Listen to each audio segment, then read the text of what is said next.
Mikel Merino puts them on the march again, Andy Townsend. He certainly does. Great finish, great goal. Look, last night, the Mexico-England game had everything.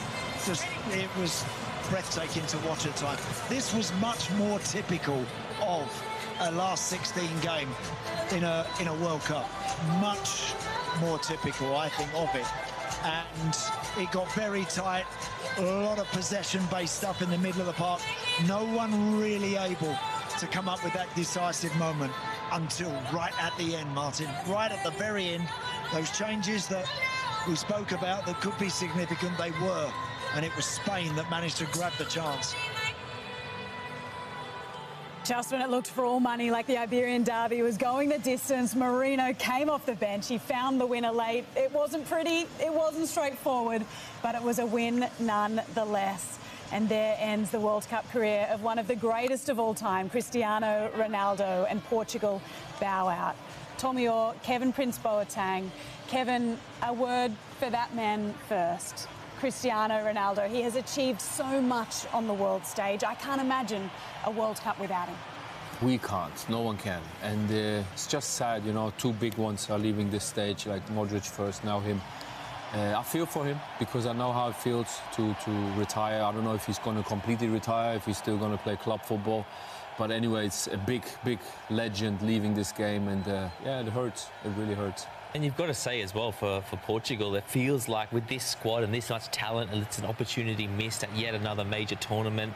And you have to give Spain so much credit for navigating this game. They weren't at their best, but you have to say they were the ones that was continually asking questions of the Portuguese defence. And we saw in the last 5 minutes, Portugal throw everything to try and get the goal back. But it makes you wonder if they didn't have that intent a bit earlier in the game, it could have been a different story. It was a very different game yesterday with England and Mexico, but you heard from the English afterwards that ability to show resilience, to grit out a result is really important in tournament football.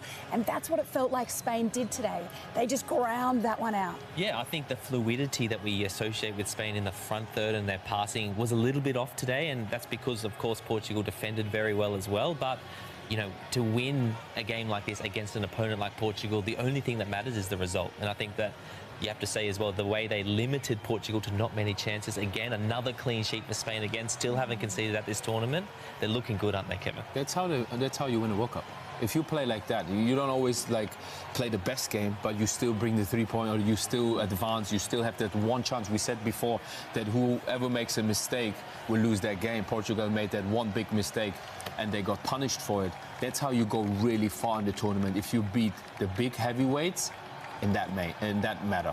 And you've got to say as well, Merino coming in with the goal. He's done it so many times for club and country. We saw in the European Championships, he was the substitute that scored some important goals in that tournament. He pops up yet again. He gives them such extra presence in and around that 18-yard box, and they just found a way to get it done. Tears for Ronaldo, the first player to score in 6 straight World Cups. Tears for Portugal, they head home, but Spain progress to the quarterfinals, where they'll meet either the USA or Belgium. We'll find out their quarterfinal opponent a little later this morning right here on SBS as we head to a quick break and then come back on the other side to relive that 1-0 victory, Spain over Portugal.